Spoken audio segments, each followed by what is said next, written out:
Hello, everybody. Can you hear me? Sound check. I can hear you. All right. That's great. Joseph, how are you today? I'm doing good, Justin. How about you? I'm doing pretty good, my friend. Wonderful.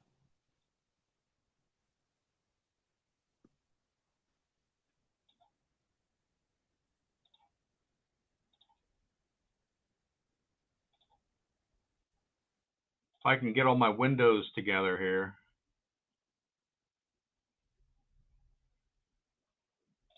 There we go. Got too many monitors going.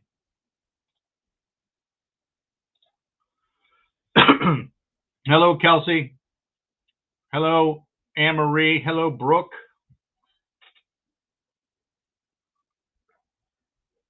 This is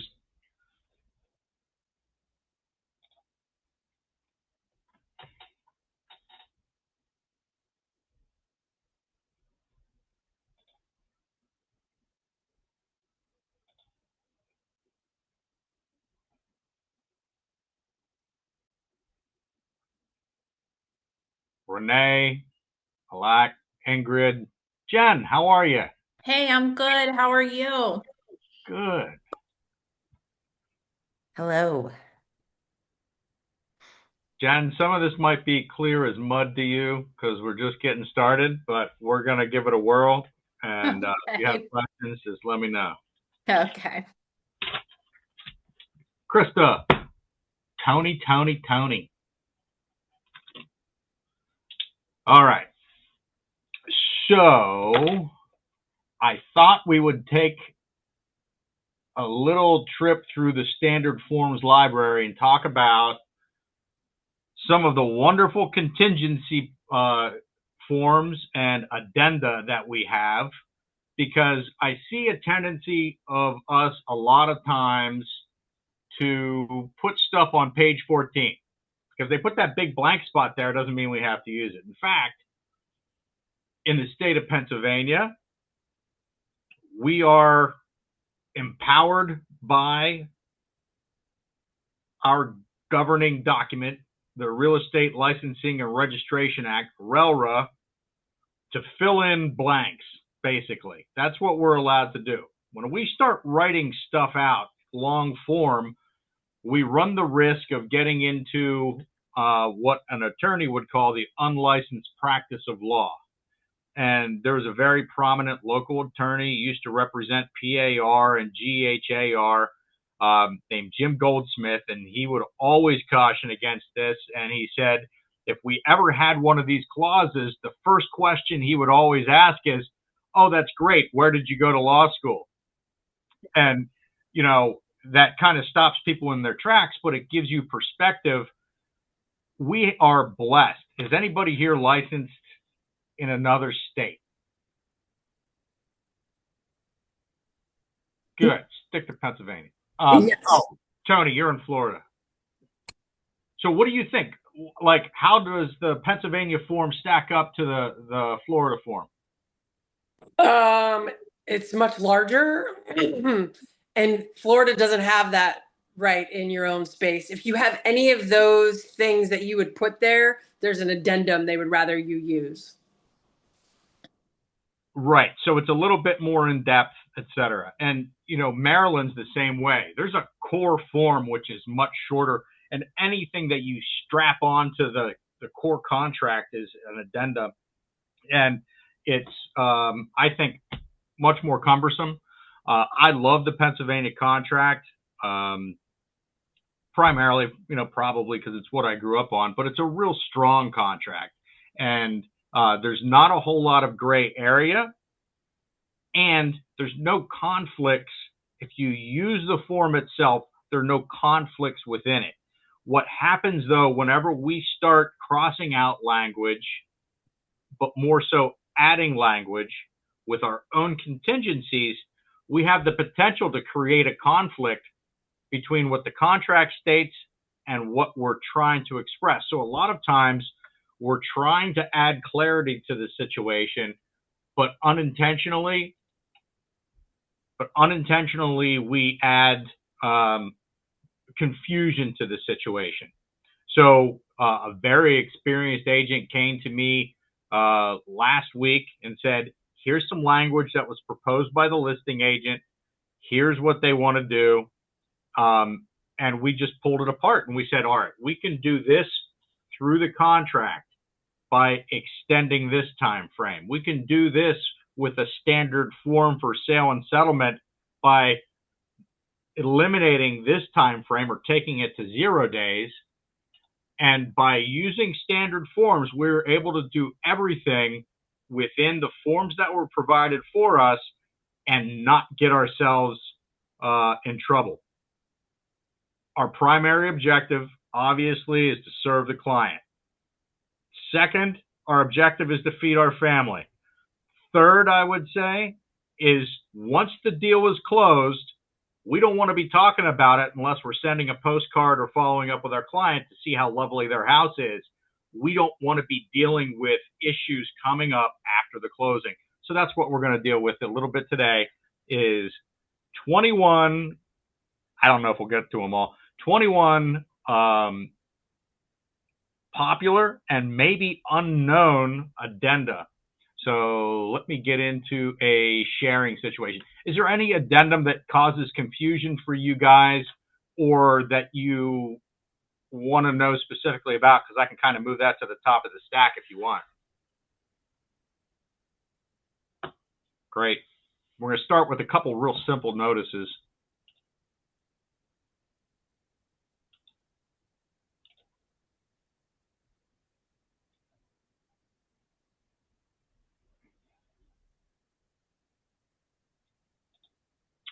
Actually, before I get started, I'm going to take you to my favorite resource.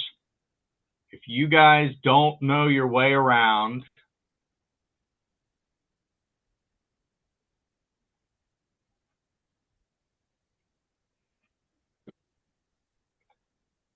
parealtors.org, are you guys seeing this? Am I sharing correctly? Are you able to see that? Yes. Okay. Yes. So does everybody know how to find this? parealtors.org. You know how to access it? You need to, your first time you log in there, you're going to need your NERDS number, your NRDS number. If you don't know where to find that, just go to this page, start the login process, and they'll take you to a wizard where they can help you find your NERDS number. But you can go in here and you can search any one of our standard forms. And you can download a copy of the standard form, and also you can download the guidelines and for preparation and use of that standard form. So download the form itself or view the guidelines. And whenever we are experiencing, as we are about to, a forms update, generally we have a forms update every summer, sometimes every January. You'll be able to see marked up versions so you can see where those changes are. But say for our standard agreement of sale, for those of you who haven't been through my spiel before, you can go in here. Uh-oh. My internet's taking a minute. Are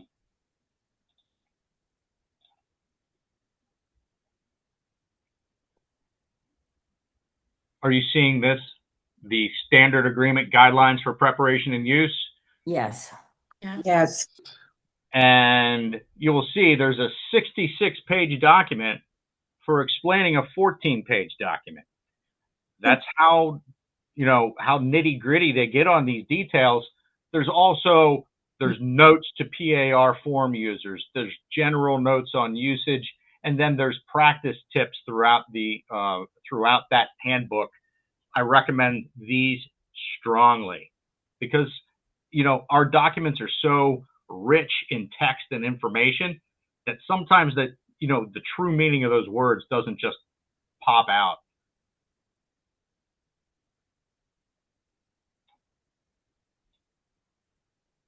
Okay. Everybody's seeing my dot loop page now. Yes. Great. Thank you. And if you guys want to chirp up at any time, by all means. What's going on here? My kids just got out of their last day of school, so they probably came home and jumped on every item in the house. So now my internet seems to be lagging. Give me a second.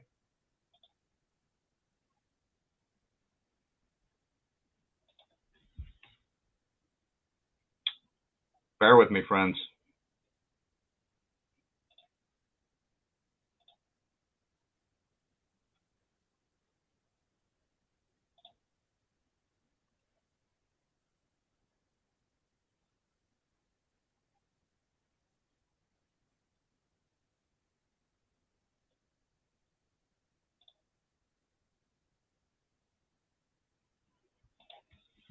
Okay.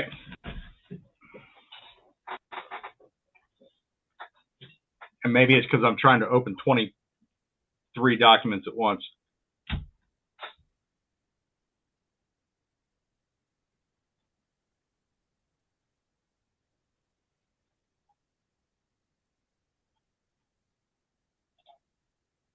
Okay.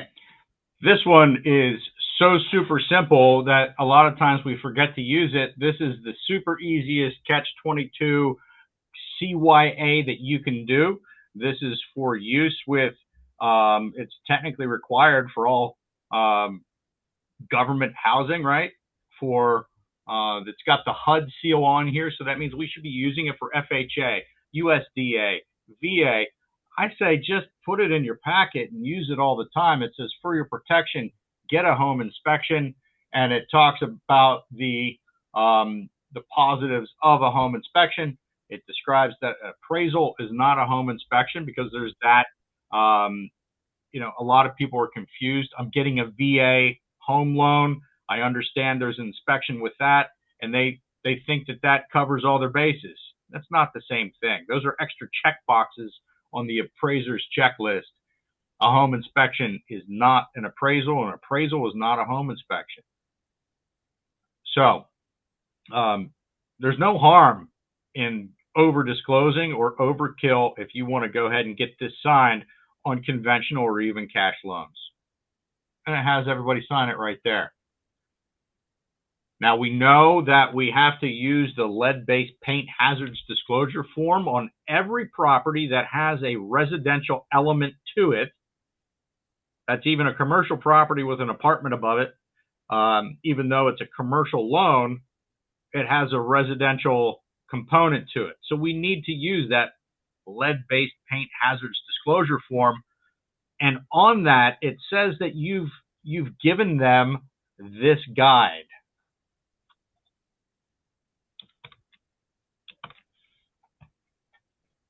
This EPA distributed guide to, oh, whoops, this is the wrong one. This is the one for mold. I meant to do the one for lead. Forgive me. But the one for lead and the one for mold are equally in depth. Super riveting. Good read. 10 out of 10 recommend. So you can just load that up in your dot loop and send that on to your client for, you know, in the case of lead or in the case of mold. In the case of lead, we have to do that on any property built 1978 or earlier, which is used to be most of the houses around here. So here's one we might not know about.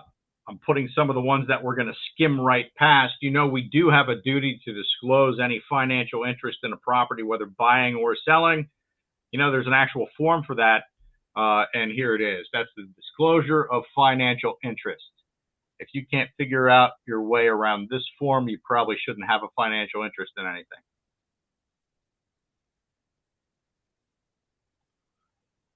Now, I know we're all very familiar with the buyer's reply to inspections. You know, this wasn't used.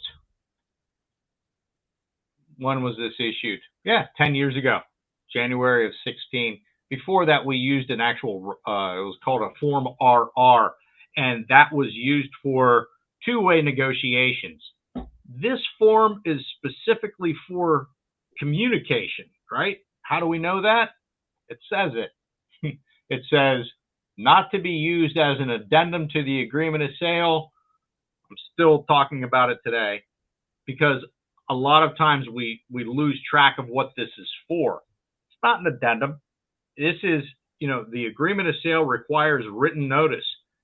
This is to organize your written notice. Can you get away with other written notice? Yeah, you probably could.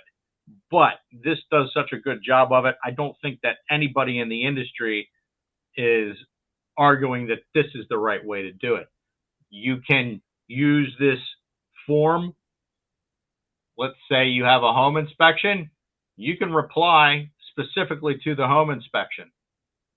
If you have a radon, in addition to that, you can send back a second one to reply specifically to the radon, or you can use this form to reply to all elected inspections that you have selected on your due diligence menu, right? This can also be used to convey acceptance, basically putting your contingency to bed, saying, hey, we're not going to ask for anything. Or you can click here to include quotes or proposals for repair. This is not the end all be all. Now, in my practice, and I understand, we have to do whatever it takes to get the deal done. Buyer's agents are the ones filling this out. And sometimes buyer's agents submit the change in terms addendum as well, correct? Yes. Sometimes the seller agent wants to fill out that change in terms addendum and send it back to the buyer. Just make sure that the language matches up if it's not the same thing. Make sure you're agreeing to the same thing because, as we know, one word can make all the difference. Now, I'm going to zoom out here a little bit.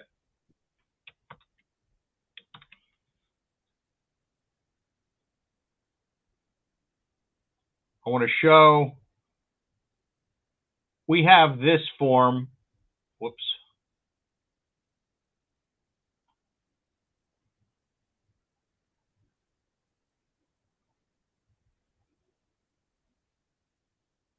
Justin, I had a question on the other one. Sorry, I was skimming along there. So we have the most dreaded and least favorite form, the termination of the agreement of sale, right? The termination only has one signature, and that is labeled terminating party. I want you to keep in mind that once this is signed by either party, you can't unring the bell easily. It's pretty difficult to get the toothpaste back in the tube. This does not require both parties to agree that the deal is over. This allows the buyer or the seller to select and explain why they are terminating. But technically, that reason is to document why they are getting out of the deal and to confirm that they have an explicit right to do so under the agreement of sale. Even if that's blank, the deal's still off because it was signed and conveyed. Okay? That is a unilateral move. It doesn't require agreement. If you are a listing agent and you receive one of these from the buyer's agent, you can put your property back on the market today. Now, the companion piece is the agreement of sale release and distribution of deposit money. This does not give a place for you to discuss why the deal is coming apart, but it does discuss that this is a mutual release and both parties agree to release the other and that this deal is done.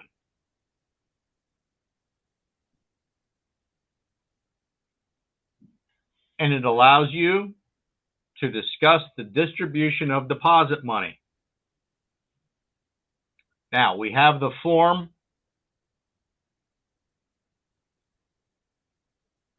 TERAREL. Let me bring that up for us here.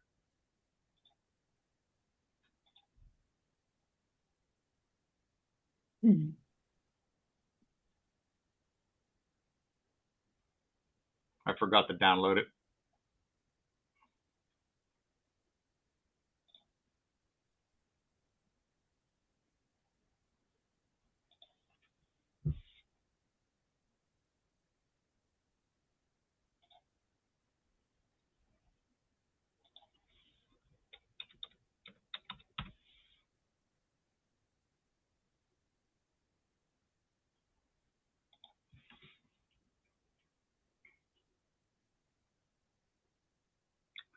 So a lot of folks don't even realize that those forms exist separately. Am I right? Because this is the one that is most commonly used, where we agree that we're going to terminate the deal and that we agree how we're going to distribute the money. These forms can be used separately and should be used separately in different reasons.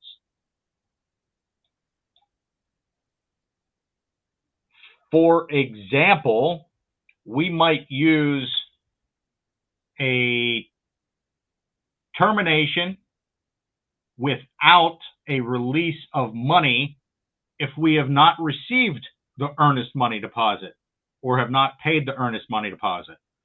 Or we might use this agreement of sale release, that's a release of liability,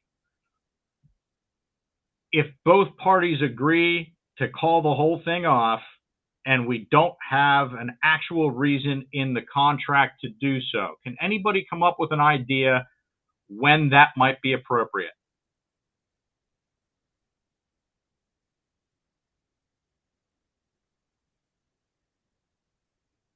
All right, fine, I'll give you one. So we have the mortgage contingency, and under the mortgage contingency, does the buyer have the right to terminate the deal? No, the buyer does not have the right to terminate the deal. The seller has the right to terminate the deal if they find that financing isn't coming.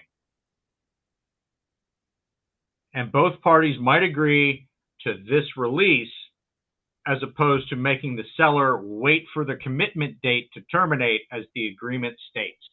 So this saves everybody time and says, all right, we gave it a nice shot, but this isn't going to work out. Any questions? I had a question about the response, that the response to inspection. Okay. Now, did you say that if we elected more than one option there, that is, let's say Redon or any of the other options, Yep. we have to complete this form for each option we elected? You don't have to.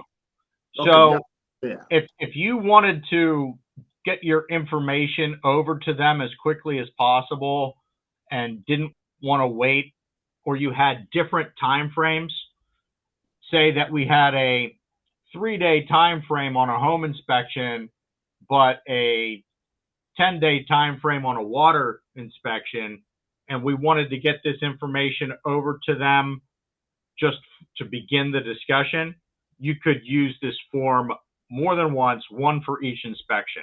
I advise and prefer that you make all your replies at the same time, but as we know in this business, everything's different every day. So you might have different circumstances that require you to improvise and move, and this form gives you that flexibility. Okay. Yeah, Thank you don't need to use it separately. Okay. Okay, been through the terminations. Now, have you ever had to deal with a client, say a listing agent who just doesn't get back to you and you're not even sure if your offer was presented? That's what this form is for. It's the broker's request for affirmation. And the broker for buyer requests written affirmation that the buyer's purchase offer was submitted to the seller with, but not limited to, the following material terms and conditions. And this is where you basically make the listing agent pinky swear that they presented this, and it helps to build your court case if you don't believe them. And then you've got the written request for presentation of a counter offer right here. So this confirms, because we have had those questions in the past, did my offer even get presented? You can submit this with your offer to confirm that. In fact, I submitted an offer yesterday and I got no acknowledgement of receipt from the listing agent. So I was asking myself the same question. I didn't know this form was there. Great. This whole thing has been worth it then. Yes. Now, I advise always, did you have a conversation with that listing agent before submitting, and did you call them to make sure they received it? I haven't called, but we had some exchanges before, and I indicated that I was going to send through an offer. Good. And then, yeah, she responded, but after I sent the offer in, I sent her a text asking her to check her email, that I had sent it through the email. Good. That's I exactly haven't heard right. back from her. That's exactly the way to go, is to, I always try to butter them up with a conversation in advance, try and find some common ground. Hey, that's great. We're friends now. Submit the offer, then follow up. Hey, I sent that your way. Let me know if you have any questions. Can anybody see how throwing this at somebody might come across as aggressive? It might. Yeah. I don't think it should be. And I usually couch this by saying, hey, my clients are very by the book. They want to make sure that everything was done. I'm sure you did your job, but would you mind signing this so I can cover my back? And this is something you can use. Uh-oh, hang on a second.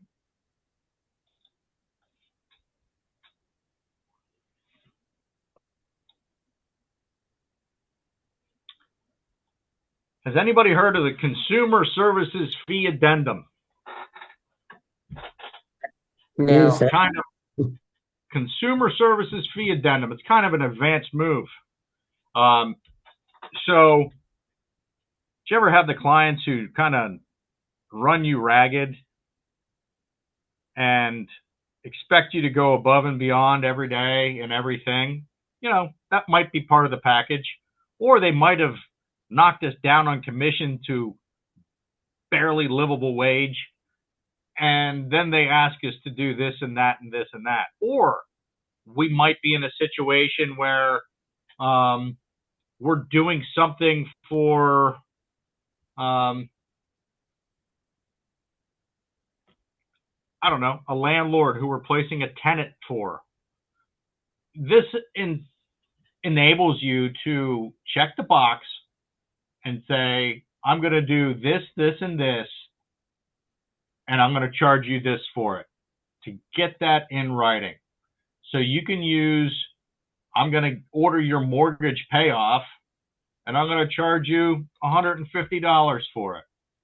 Or I'm going to get you a new deed, flood insurance quote, property liability insurance. I'm going to help coordinate your title insurance, do tax certifications, and I'm going to charge you $1,500 for it. The Pennsylvania contract gives you the flexibility to charge however you can conceive. Maybe we just charge them $1,000 upfront fee to do X and Y, to get it under contract. And then we can charge them a la carte for additional services. And if that's how you choose to run your business, there's a form to do that. Just learned I've something generally new. not used this for those items. My prices are all inclusive. But if this helps you have the conversation, the form's there. You can use it like a script.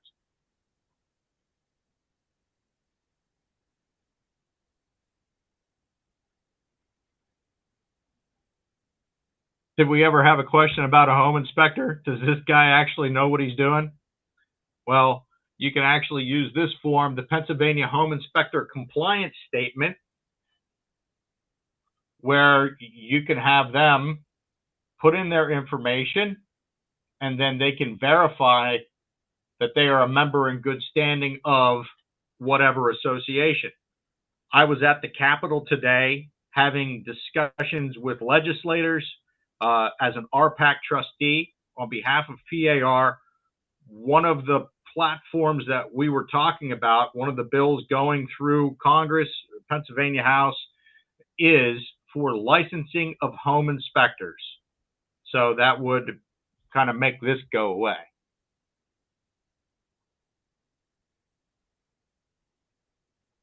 A good problem to have is a multiple offer worksheet. Now, I've built something in Excel that works for me. You can choose whatever you like, but this is a very good form. It's fillable. You can put in your information here, and then you can send it straight from Dotloop to your client to talk about the top 4 offers that you got out of 15 on that wonderful ranch house. And you can make notes down here about your interpretation of the offer. You still need to use a calculator for it, but it's a great way to organize things and send them to your client.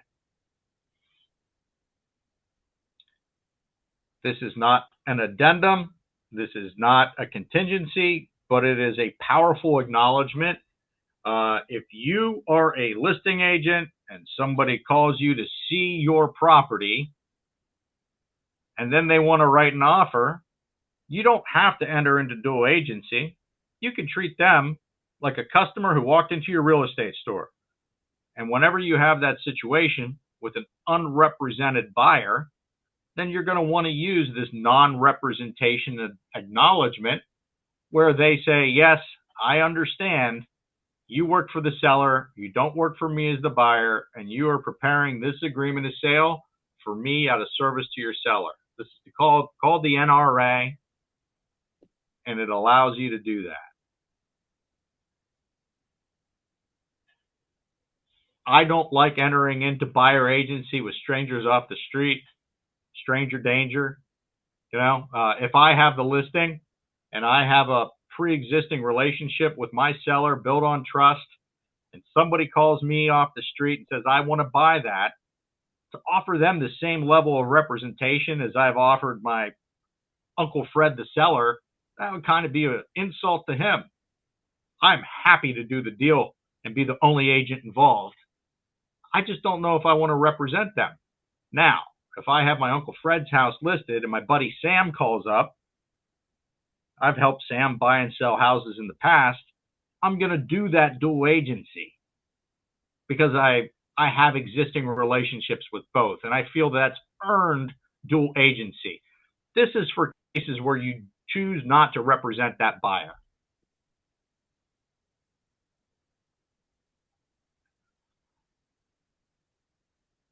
Now, this is probably one of my 2 least favorite forms. The post-settlement possession addendum to the agreement of sale. We had a problem this week out of Hanover where the seller was unable to get out of the house by settlement. So we did a post-settlement possession addendum from Friday at closing until noon on Saturday.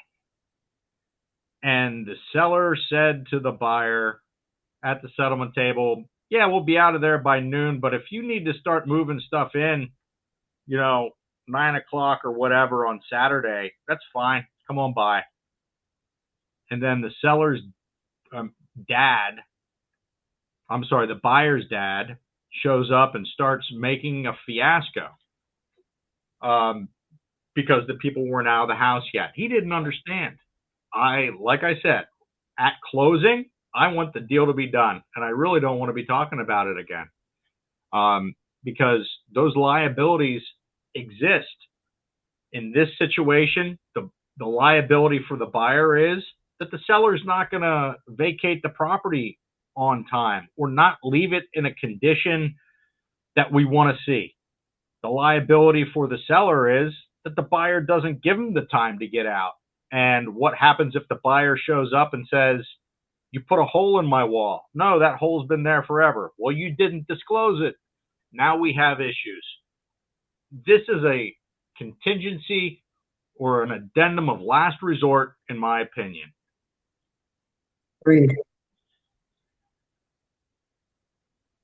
Even more dangerous is the pre-settlement possession addendum or the sleepover test drive, where somebody will say, I need to take possession of this property before I own it. And then they're going to move in several days before closing and test drive the house and figure that they don't like it. And they're going to find everything that's wrong with it. And now they're going to make problems.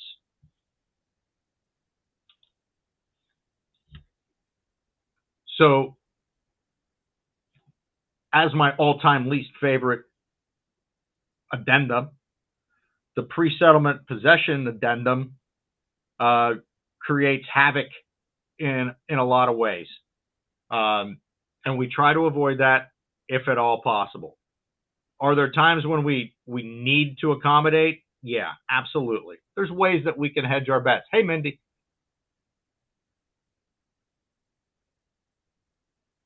On both of these forms, both the pre and the post-settlement possession addendum, if they cannot be avoided, I strongly urge that insurance be carried. I strongly urge that a security deposit significant enough to keep people honest is employed. And that documentation, photographic evidence, everything be leveraged to make sure that conditions are what you expect them to be. This is just, especially in a situation where things start to go sideways, you really, really need to be careful.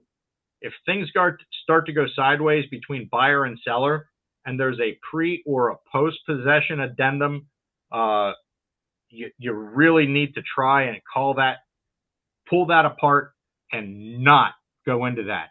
We have had situations where the cops were called, I think twice in the past year, where the buyer or seller is calling their agent. Then Chris and I are on the phone while the cops are showing up. It's a whole thing, and you don't need it.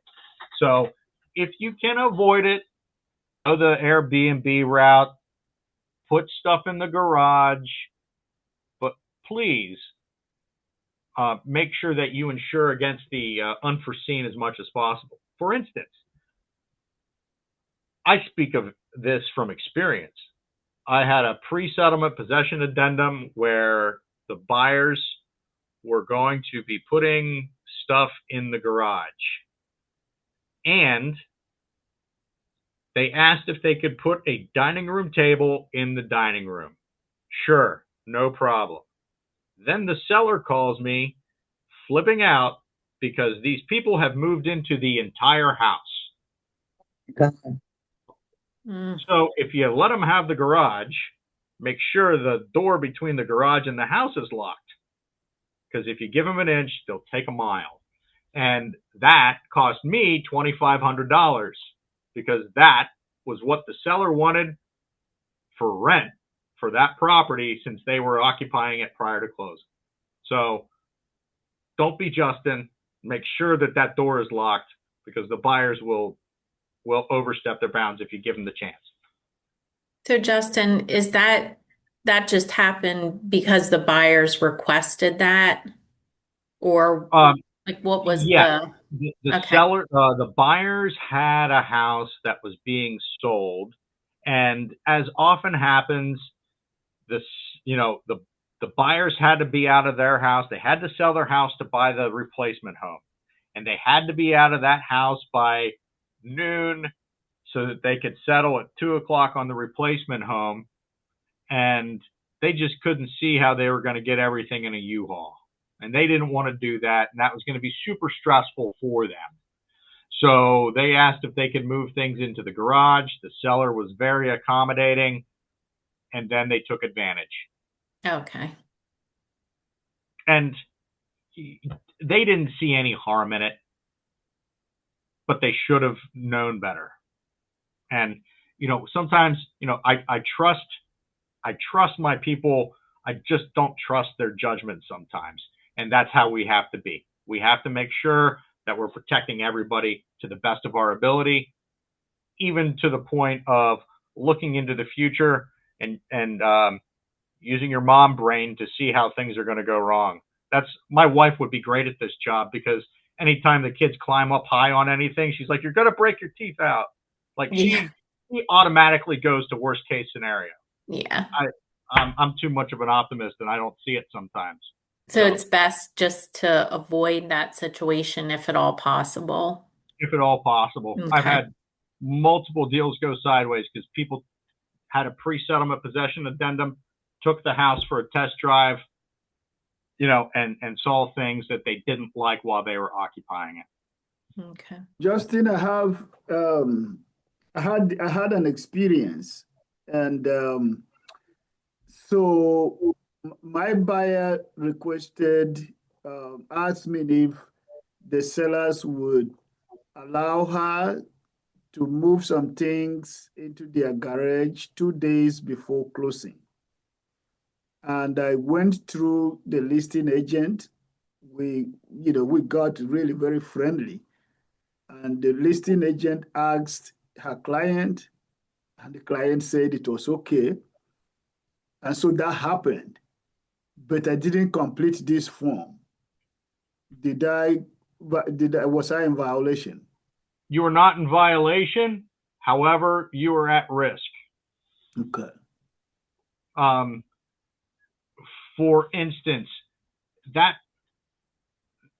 form is your buyer's hall pass. It gives them permission to be there. Without that, that seller could say they were trespassing. That gives you written documentation that they had prior written notice, prior written authorization to be there, and it protects everybody, especially the agents involved, because people don't remember sometimes. Thank So you. this one's an interesting form. I love it. It is used for communication, and it becomes an addendum to the agreement of sale. It is the repairs and corrections required by third-party addendum to the agreement of sale. So this form's to be used when the seller does not intend to fix a damn thing. If the mortgage lender selected by the buyer or a property insurance company is going to require stuff, then the buyer will deliver a copy of those requirements to the seller. And the buyer's expense will cover a cost up to whatever it is. So when would we use this? When you have a VA. We would use this in the case that a seller or a seller's agent was reluctant to accept, say, an FHA or VA deal, and we wanted to convey willingness to do repairs up to a certain threshold. We can use this, make it a part of the agreement, and we're not using some sketchy made-up language on page 14 where buyer will cover cost of appraisal repairs up to $1,500. No, this gives us actual time frames, thresholds, rules to abide by, and we aren't practicing law without a license.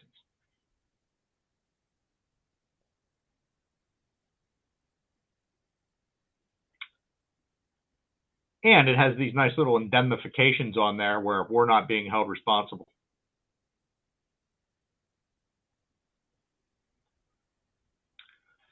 Receipt of documents. This was concocted before we had the beautiful dot loop system, which allows us to see when somebody has read something and told us they haven't. But still, this gives us the chance to have the actual client sign off on it. This is most used for HOA and condo docs, but it can be used for other documents as well. Like I gave you, whatever, XYZ. And you can have them sign off on it, acknowledging that they got something.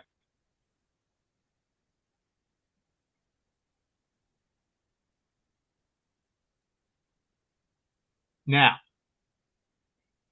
if you have the multiple offers, or you have an aggressive, agent on the other side, and they just don't believe a thing that you've done, or you're just having difficulty communicating, this is kind of a companion piece to the broker's affirmation, but this one allows you to have the seller sign off. It's the seller's reply to a proposed agreement of sale for buyer's property, or the buyer's financial ability to proceed.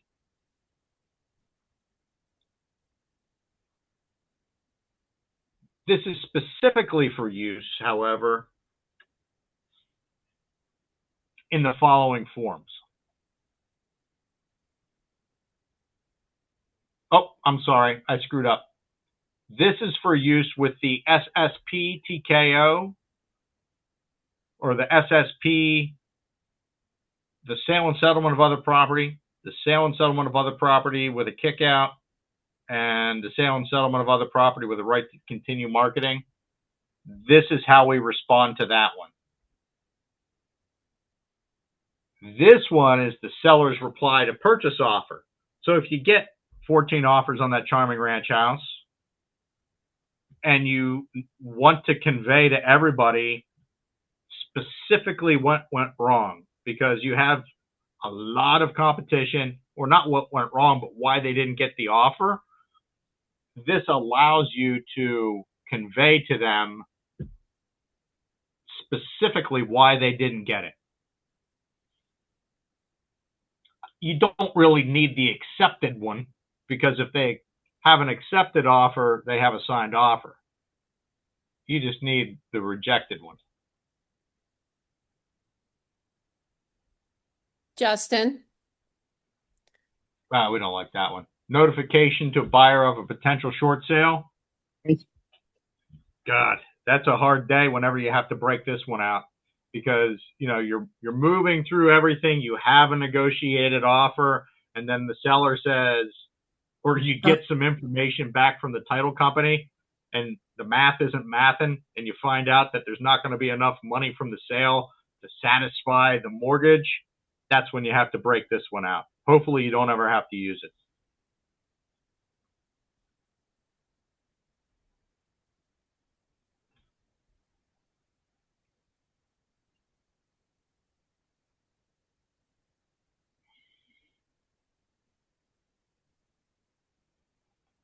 So we're going to enter into a chain of 4 documents here. One is the settlement of other property contingency.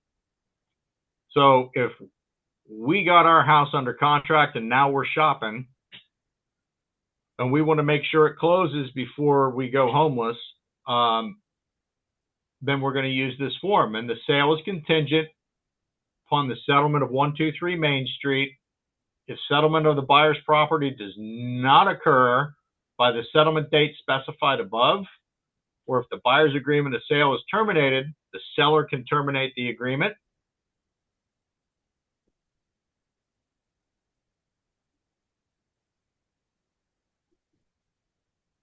This is a good one to use. I love it. It's good form. It means you're doing a lot of business. You're doing two sides. That's great.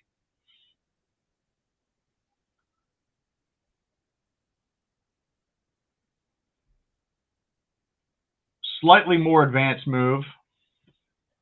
Your clients, they find a house they absolutely love, or they are totally risk averse and don't want to wind up homeless. So you write an offer on a house before their house is sold. It may not even be on the market yet.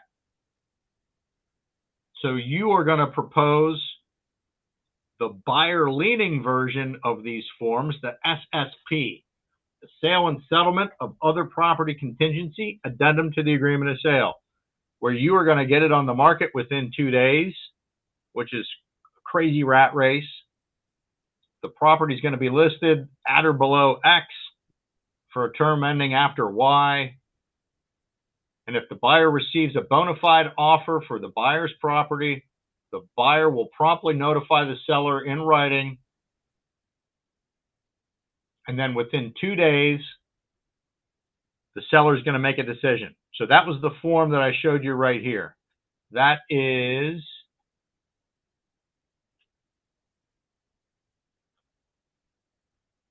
the SRA, seller's reply to proposed agreement of sale. So the seller is going to get back to you using this form.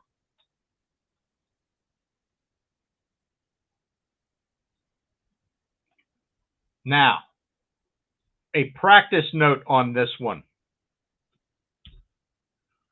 We had a situation in the recent past where a buyer's agent got a property under contract using the sale and settlement of other property contingency and submitted a signed offer to the seller. This contract does not say specifically whether or not that should be signed or not. According to PAR, that is to be an offer that should not yet be signed. I don't know if I buy that. I might fight them on that one because it says, in the event the seller accepts the agreement of sale for the seller's property from another buyer, this agreement is terminated. Seller will immediately notify buyer in writing of the termination. Sellers to market the property and accept other agreement of sale will cease upon the seller's written approval of the terms and conditions of an agreement of sale of the buyer's property.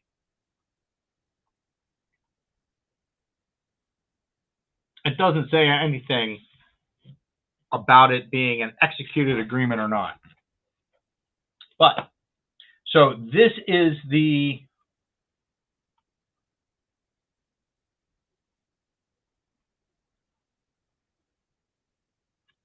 buyer leaning one.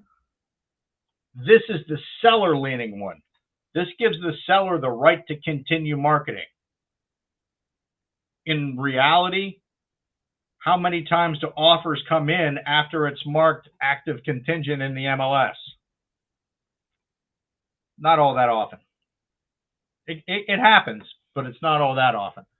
You're showing slow way down. And then there's a middle ground. There is the sale and settlement of other property. Where'd it go?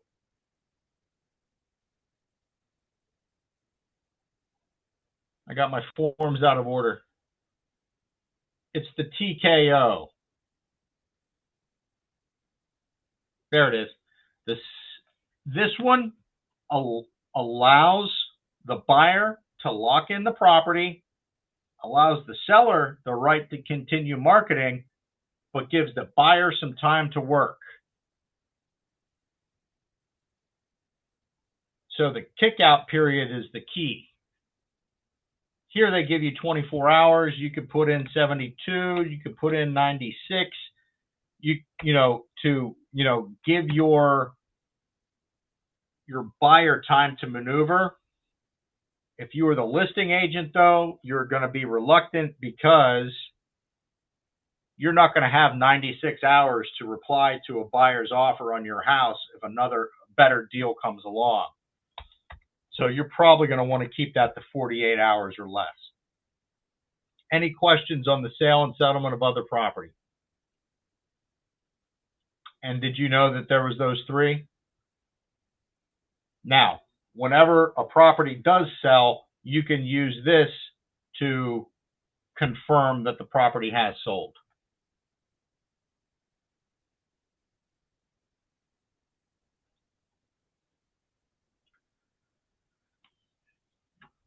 Not too long ago, I did go over the price escalation addendum and the appraisal contingency.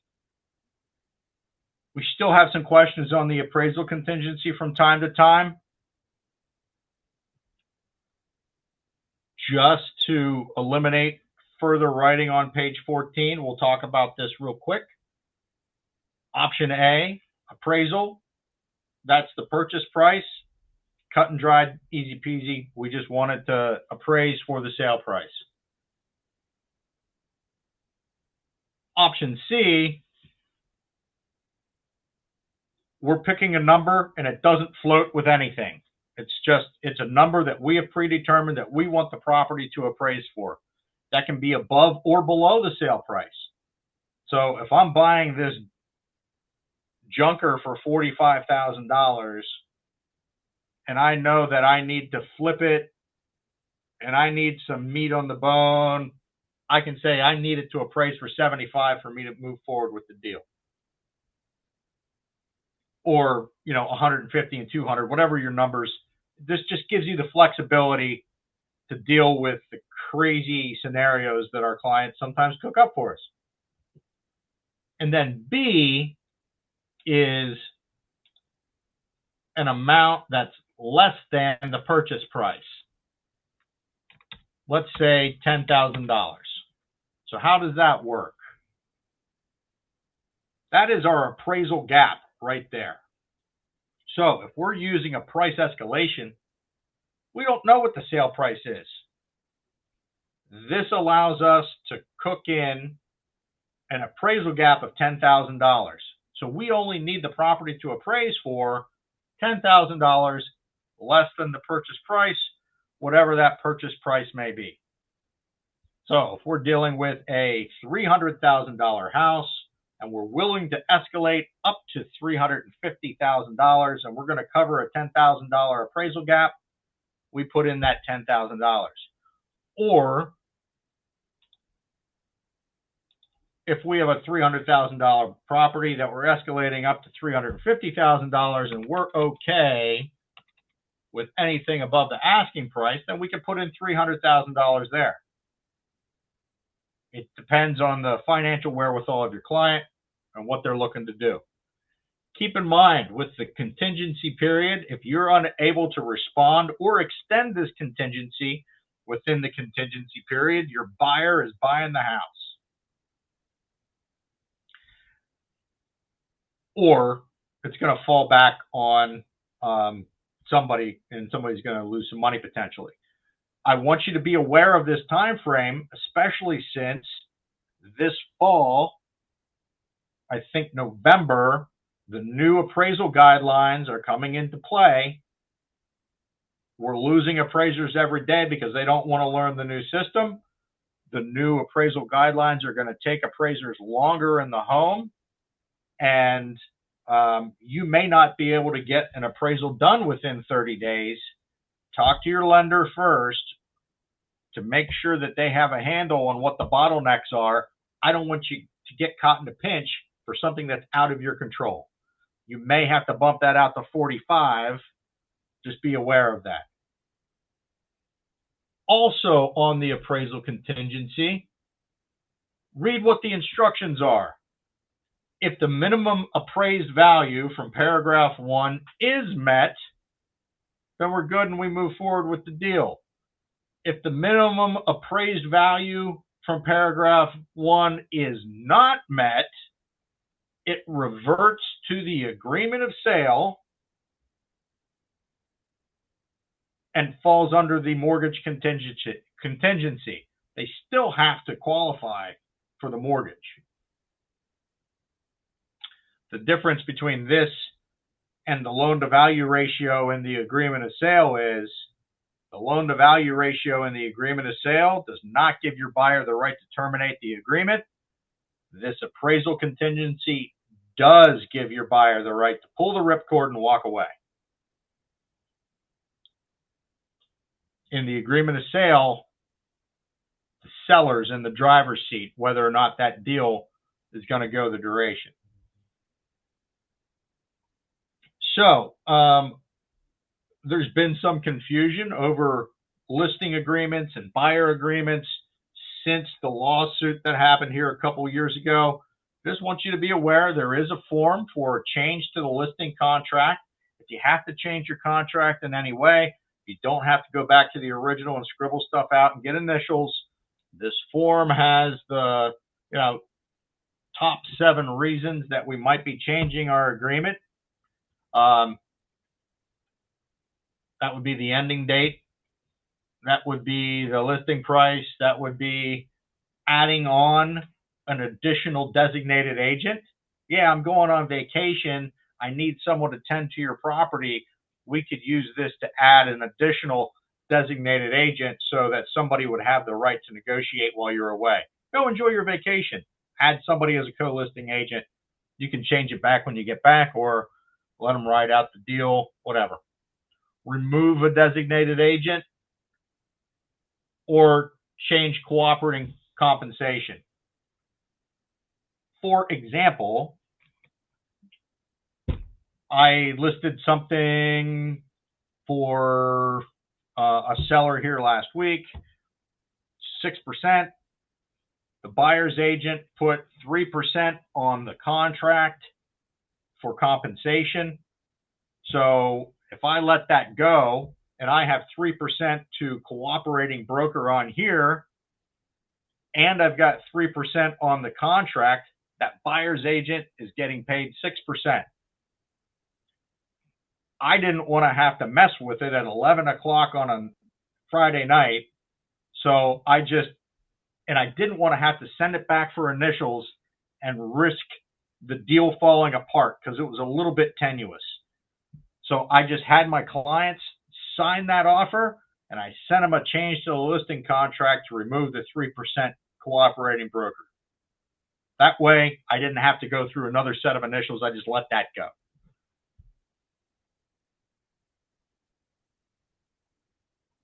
Likewise, we can change our buyer's agency contract.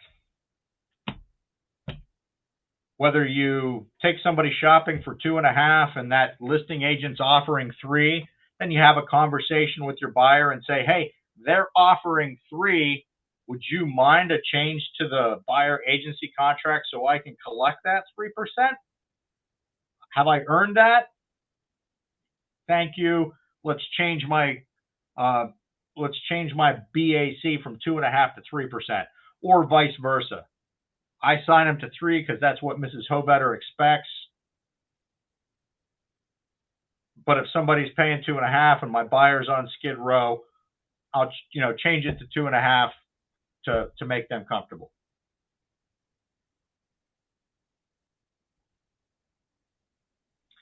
Now, the change in terms addendum to the agreement of sale. We're all intimately familiar with this one.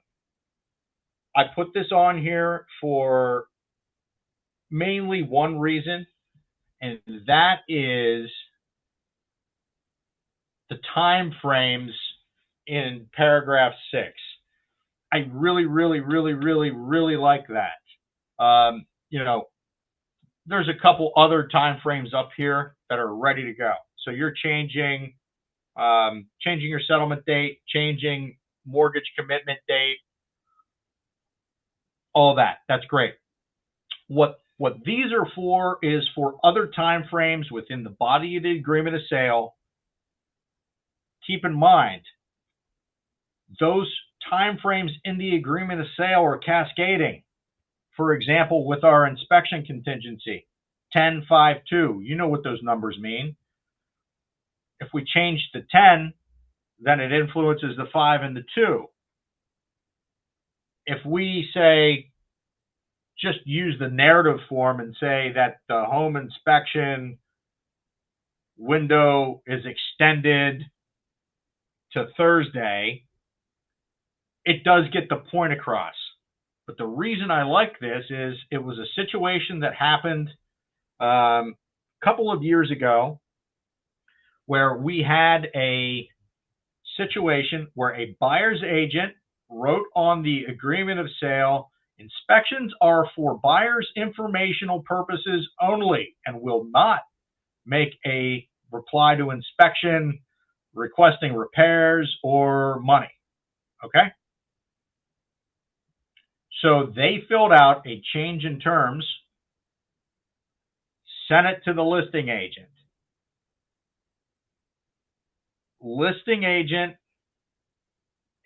the seller accepted that, and then the buyer, it said that the inspection window will be extended to allow access for foundation inspection or some such.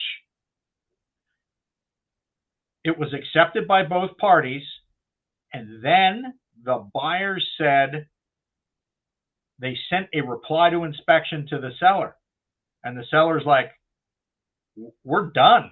We came to an agreement. We signed a change in terms during the negotiation period. That was the reply to inspection. Do you follow my drift? They said they weren't going to do any repairs. And then they signed the change in terms. It was the seller's perspective that was the compromise. I was going to give you more time to get more inspections in, not that I was going to make repairs. So you have to be very careful. If you sign any change in terms during your contingency or inspection periods, that could be construed as the settlement itself or the compromise. So if you're extending a time frame, use those windows because it actually extends the time frame for negotiations as well.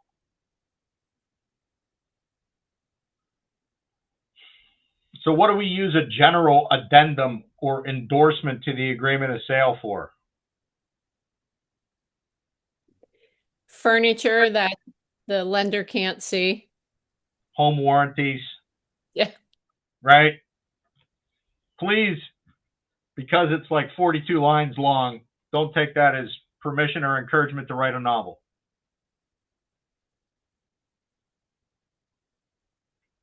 And then our appraisal contingency, I already did that one. Silly me.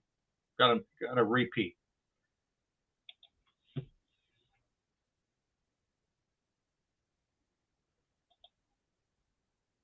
So those were some of my favorite contingencies and addenda, which can help us to eliminate language from page 14.